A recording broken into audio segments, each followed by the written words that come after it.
An application and its dependencies are called an image. A container is simply a running instance of an image. By building software into container images, developers can easily package and ship an application without worrying about the system it will be running on. You need software to build container images and to run them. Docker is one tool that does both.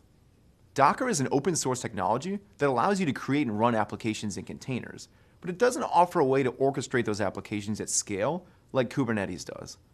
In this course, we'll use Google's Cloud Build to create Docker-formatted container images.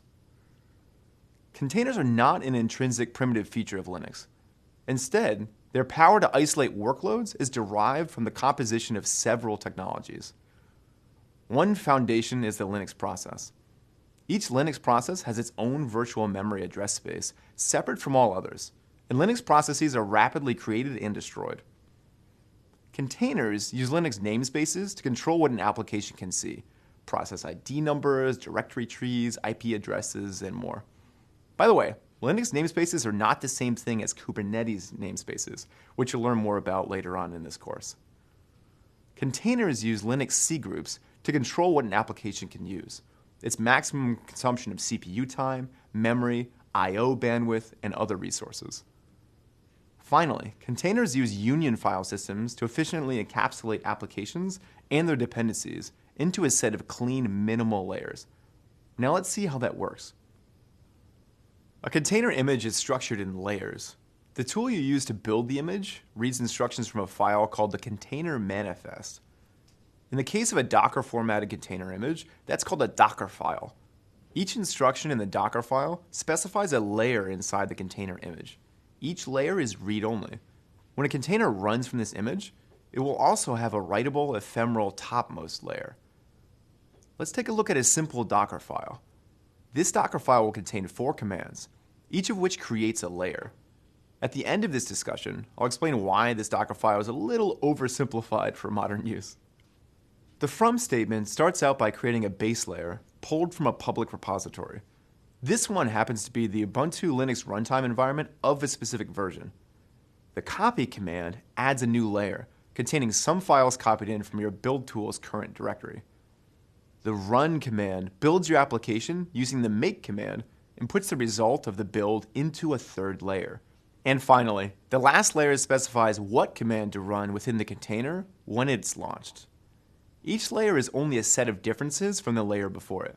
When you write a Docker file, you should organize the layers least likely to change through to the layers that are most likely to change.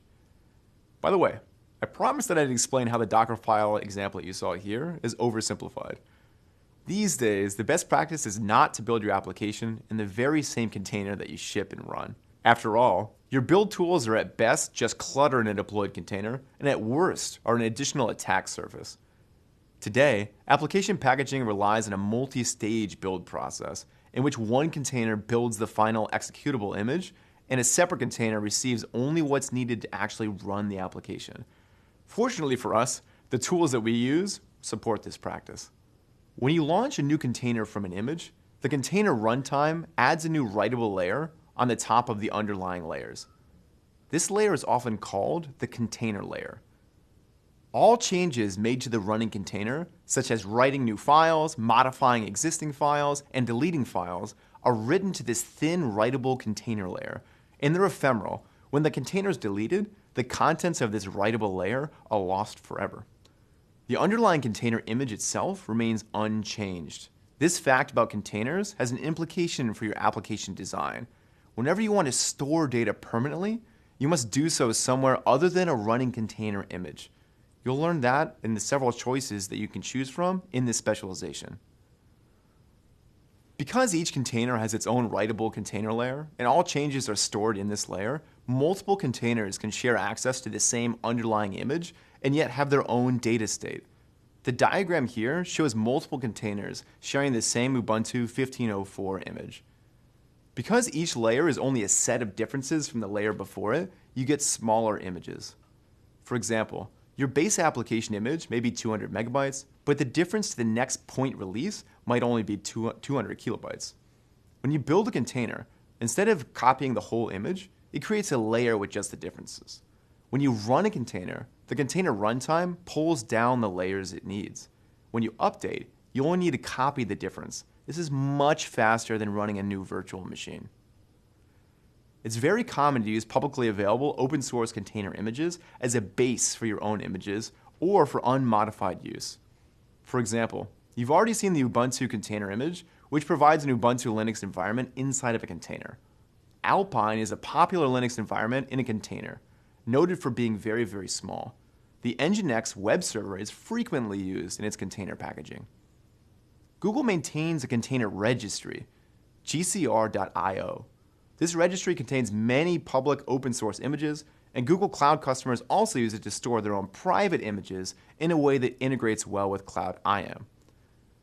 Google Container Registry is integrated with Cloud IAM, so, for example, you can use it to store your images that aren't public. Instead, they're private to your project. You can also find container images in other public repositories, Docker Hub Registry, GitLab, and others. The open source Docker command is a popular way to build your own container images. It's widely known and widely available. One downside, however, of building containers with the Docker command is that you must trust the computer that you do your builds on. Google provides a managed service for building containers that's also integrated with Cloud IAM. This service is called Cloud Build, and we'll use it in this course.